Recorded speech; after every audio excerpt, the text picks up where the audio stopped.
Hi again. We're just going to go right into chapter 2 of Bud Not Buddy. Chapter 2, page 9. Follow along closely.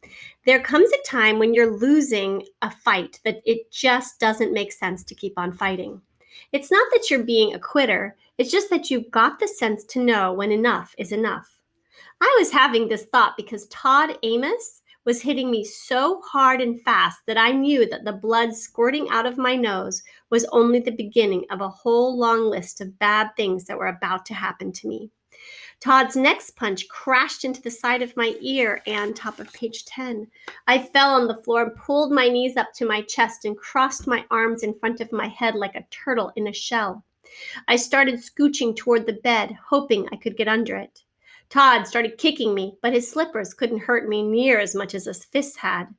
The bedroom door opened, and his mother, Mrs. Amos, came in.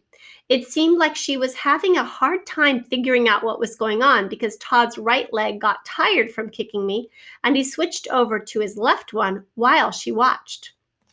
Finally, Mrs. Amos asked, kind of soft, "Toddy?" Todd looked up, fell on his knees, and put his hands on his throat. He started huffing and puffing with his eyes bucking out of his head and his chest going up and down so hard that it looked like some kind of big animal was inside him trying to bust out. This was my chance to get under the bed and pull the covers down so they couldn't see me. Mrs. Amos ran over to her son and fell on her knees. She put her arms around his shoulders. "Toddy, Toddy boy, are you all right?" She looked over to where I was peeking from under the bed. "You little cur, what have you done to Toddy?" Todd coughed out, "Oh, Mother." He took in 2 jumbo breaths. "I was only trying to help." He was sounding like a horse that had been run too hard in the winter. And look what it's gotten me." Top of page 11. Todd pointed at his jaw, and Mrs. Amos and me could both see a perfect print in the shape of my hand welted up on Todd's blubbery cheek. With one quick snatch, she had me from under the bed and out on the floor, laying down next to Todd. "How dare you? This is how you choose to repay me. Not only have you struck him, you have provoked his asthma." Todd said, "I just tried to waken him to make sure he'd gone to the lavatory, Mother. I was just trying to help." He aimed his finger dead at me and said, "And look at him, Mother. This one's got bedwetter written all over him." I'm not bragging when I say that I'm one of the best liars in the world, but I've got to tell you, Todd was pretty doggone good. It seemed like he knew some of the same things I know, the things I think of all the time and try to remember so I don't make the same mistake more than 7 or 8 times. Shucks, I've got so many of them memorized that I had to give them numbers. And it seemed like Todd knew number 3 of Bud Caldwell's rules and things for having a funner life and making a better liar out of yourself. Rules and things number 3.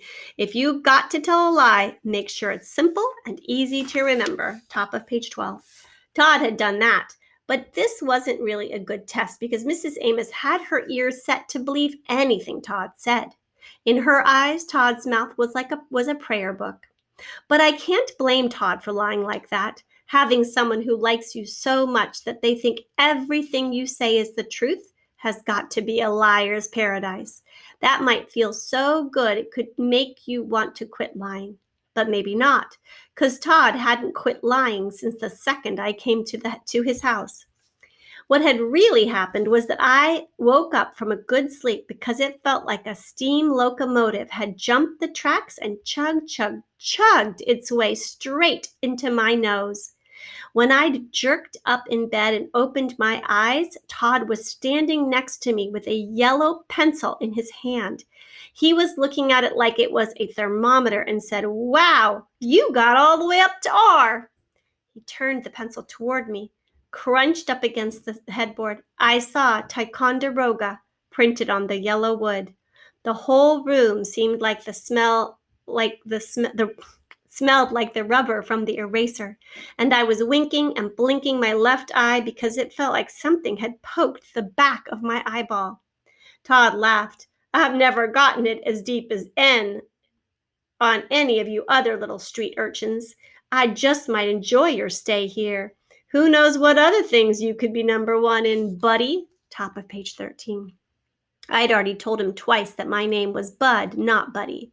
I didn't care that Todd Amos was 12. I didn't care that he was twice as big as me. And I didn't care that his mother was being paid to take care of me. I wasn't about to let anybody call me Buddy and stick a pencil up my nose all the way to the R. I swung as hard as I could at Todd's big balloon head. Somewhere between the time I threw my punch, and the time it landed, my fist came open, and when my hand landed, it made a pop like a .22 rifle going off. Todd fell on the floor like he'd been cold-cocked. He sputtered and muttered and felt the spot where I'd slapped him. Then a big smile came on his face, and he stood up and started walking real slow toward where I was on the bed. He untied his robe and dropped it on the floor like he was getting ready to do some hard work. I jumped to the floor and got my fists up.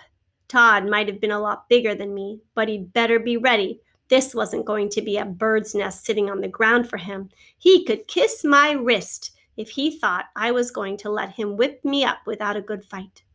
Being this brave was kind of stupid.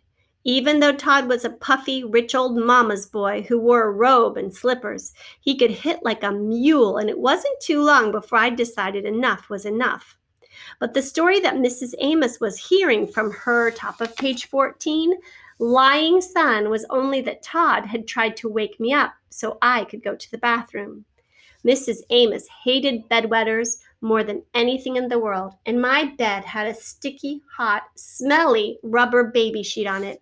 She'd said it wasn't anything personal, and after I had proved myself for 2 or 3 months, I could get a proper cloth sheet.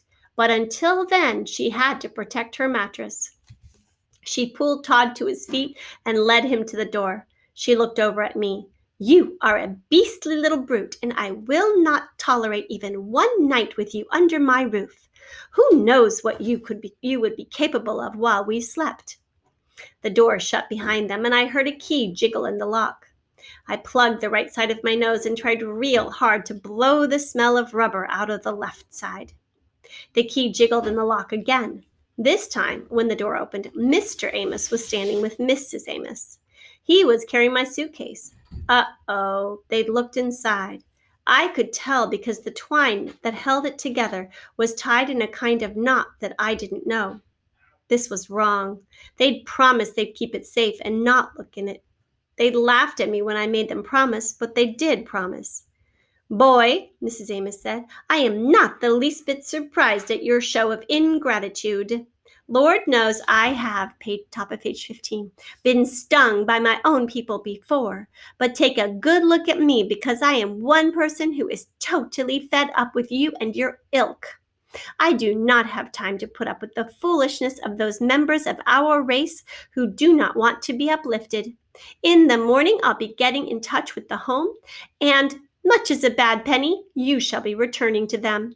I am a woman of my word, though, and you shall not spend one night in my house. She looked at her husband. Mr. Amos will show you to the shed tonight, and you can come back in tomorrow for breakfast before you go. I do hope your conscience plagues you, because you may have ruined things for many others. I do not know if I shall ever be able to help another child in need. I do know that I shall not allow vermin to attack my poor baby in his own house. She talked like this, and she wasn't even a preacher or a teacher. Shucks, she talked strange like this, and she wasn't even a librarian. I only halfway listened to what Mrs. Amos was saying. I was too busy keeping my eye on my suitcase, wondering if they'd stolen anything from it, and thinking about getting even. When I thought she was done talking, I reached up my hand out for my suitcase, but she told Mr. Amos, Oh, no, we shall hold on to his beloved valuables. She laughed. This shall be our assurance that nothing comes up missing from the house, and that this little animal is still here in the morning. He is far too attached, top of page 16. He is far too attached to those treasures to go anywhere without them. Mrs. Amos was one of those grown-ups who could always think of one more thing to say.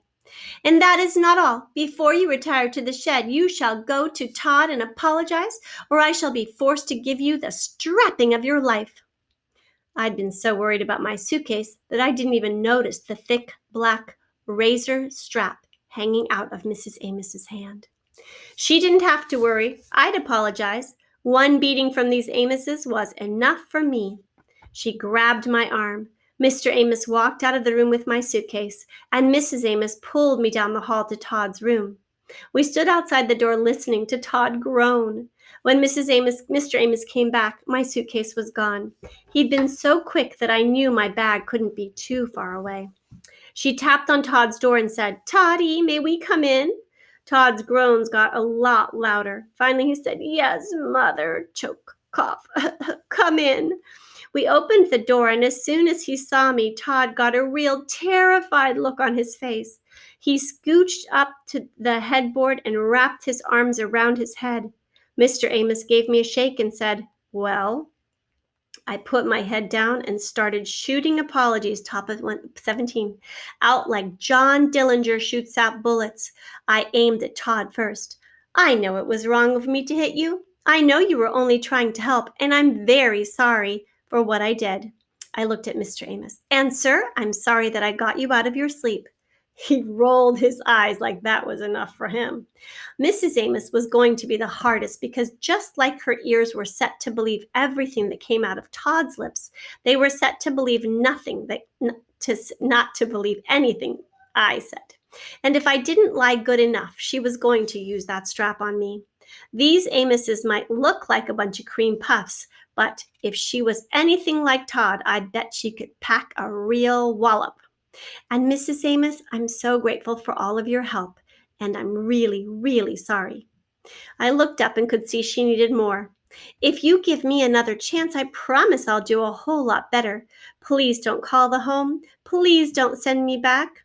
Shucks, going back to the home was just what I wanted to do, but I was being just like Brer Rabbit in one of the books Mama used to read to me at night when he yelled out, "Please, Brer Fox, don't throw me in the pricker patch, please, please." This was another one of Bud Caldwell's rules and things to have a funner life and make a better liar of yourself. Top of page 18. Rules and things, number 118.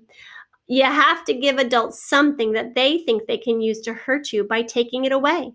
That way, they might not take away something you really do want. Unless they're crazy or real stupid, they won't take everything, because if they did, they wouldn't have anything to hold over your head to hurt you with later.